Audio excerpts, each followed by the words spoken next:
I can start on the cover. Finally. So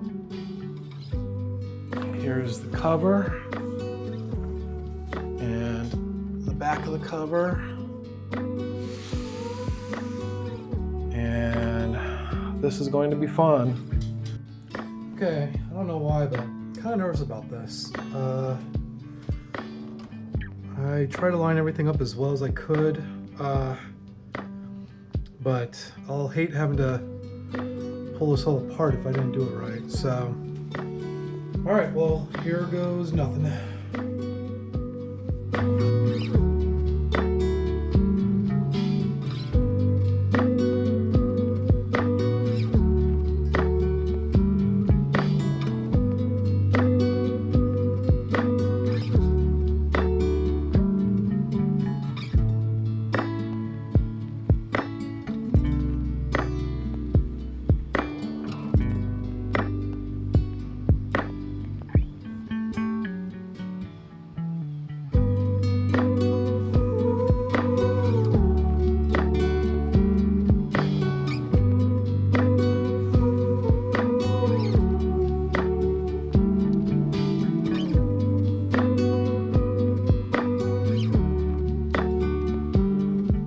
Try Jerry's roll-on method, see if it works. What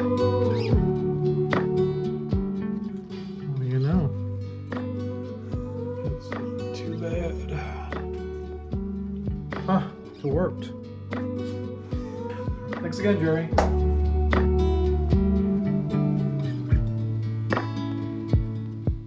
Hey, also, last night I had a small panic about this crazy cover. I was working it a little bit with spine, and the whole back end here started like coming apart. I used way too much formation aid when I put together my furnish. Formation aid is this solution that you add to your furnish to allow the fibers to move, the paper fibers, the pulp fibers, to kind of move around a little bit easier. And when I added it to my formation aid, it got a little away from me. It started just kind of, I put in way too much. It made my pulp furnish really kind of, I don't know how to explain it, but the furnish is not how I'm used to it. It's almost kind of has, when it's wet, it has the consistency now of like wet clay or something like that. It doesn't feel like paper pulp. I mean, it's kind of nice because it's easy to mold and it ends up being really, really flat. But the trade-off is that I don't know how durable it is. And so the back part of the spine here started peeling away. And so I had to quickly try to figure out a way to like stop that from happening. And so went ahead and got this thing, wetted down again, and it was really around this area that was really falling apart. Like it was almost like it was caving in, and it's very frustrating. As I'm looking at this now, I mean, I normally make my leaf casts quite a bit thicker. The other issue though is that I didn't do the gelatin sizing like I normally do, and I think that's resulting in these reds leaking into everything. So as soon as I wetted down this cover and added more furnish to the backside, I started getting ink on my paper towels that I used to cold press it. Currently, the colors are still bright. I don't see any color loss, which is great. I want to keep it that way. So I'm really nervous about the idea of even thinking about sizing this at this point because I don't want to get this wet again. Because if I do size it to hold the colors, then I'm also probably going to lose more color, and I don't want to get a point of no return. All right. I'm gonna go ahead and put the spine on this, and oh man, I got a thumbprint on here. What the heck?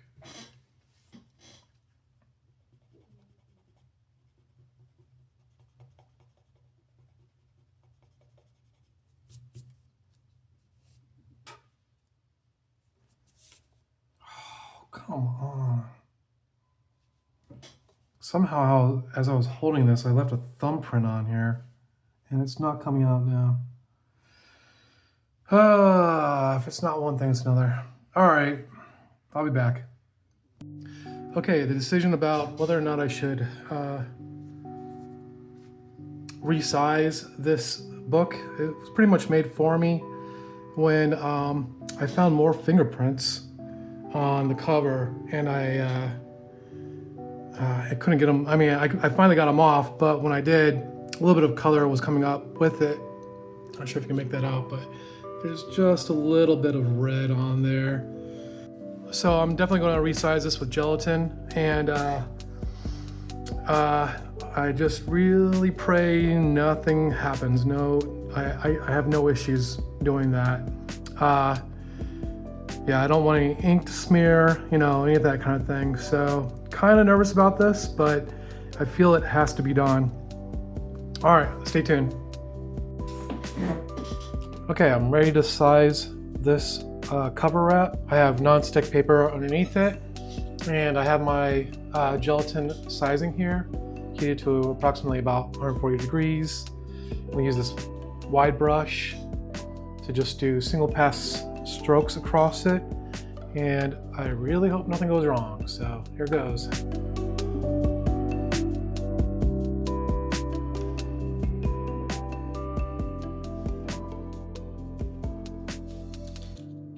Oh man.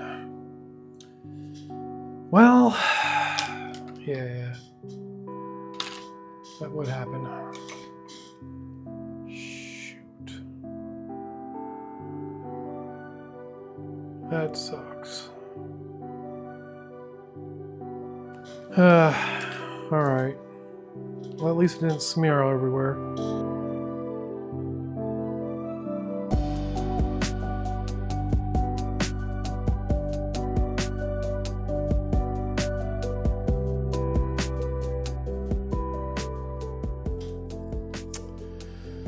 All right, I better leave well enough alone. Last time I did some sizing to a wrap, I got some really weird stuff going on because I got some pooling of the gelatin in little divots, and it added a weird kind of sheen, and I want to make sure that nothing like that happens here. All right, I'm just gonna let that sit for about an hour, and when it's dry, I'll do the other side. Of course, I'm gonna have to patch this bit here. Sucks.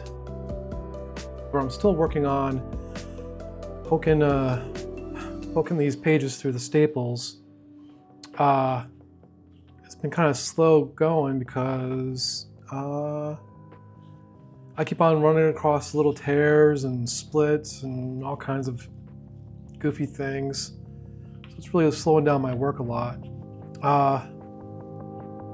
In fact, I just patched this page, but it looks like it's still wet, so I'm going to give it a little bit more time to dry and keep on working through this. I mean, this book isn't very pretty, but it should be pretty well patched by the time I'm all done. All right, stay tuned.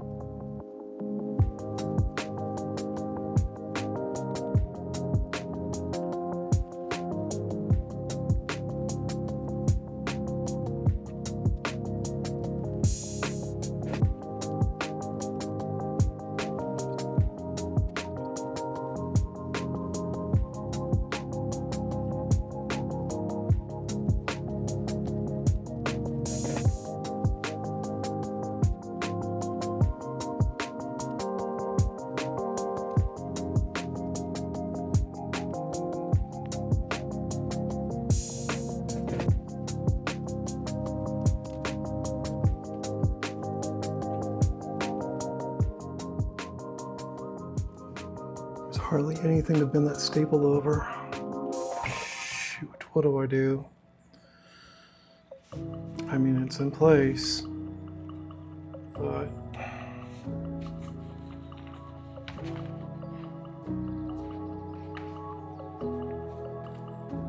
I don't know.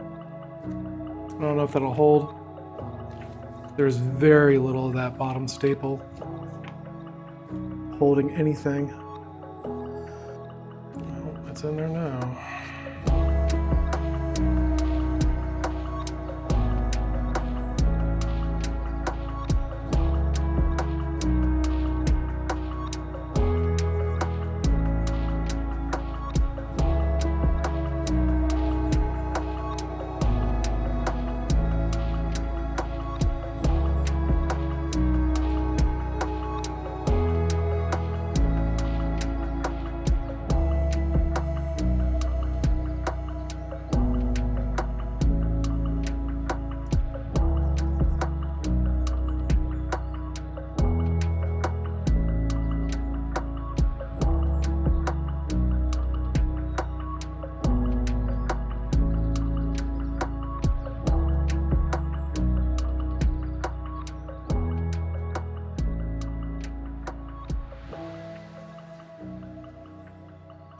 Not the cleanest work I've ever done, but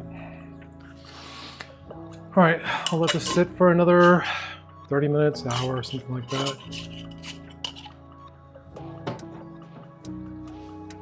All right.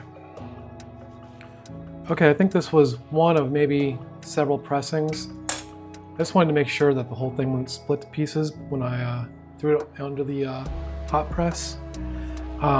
So I just pressed it really lightly. So let's see if I got it a little flatter than it was.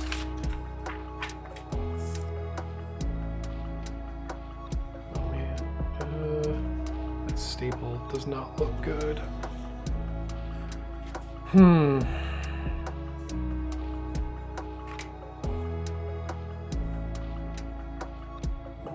That staple's really in there.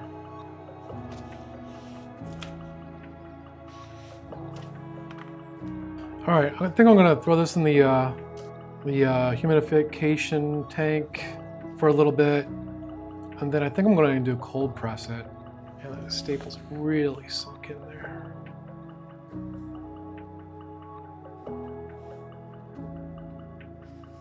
All right, let me do that. So I've had time to sit with this book for a while and kind of think about all the work that I did to it. And initially, I don't know if I was so happy with the results. I'm a bit of a perfectionist, and you know, there's a few issues with this book that really bugged me, like the recessed staple here. The fact that I tore this this bit of paper when I was putting the book together. The fact that the spine is a little thicker than it should be, maybe, and that you can feel some of the wraps under the cover because I made some of my casts a little too thick. But ultimately, you know, after thinking about it for a little bit and you know, looking back at some of the before pictures, I'm really happy with the work I did. You know, it's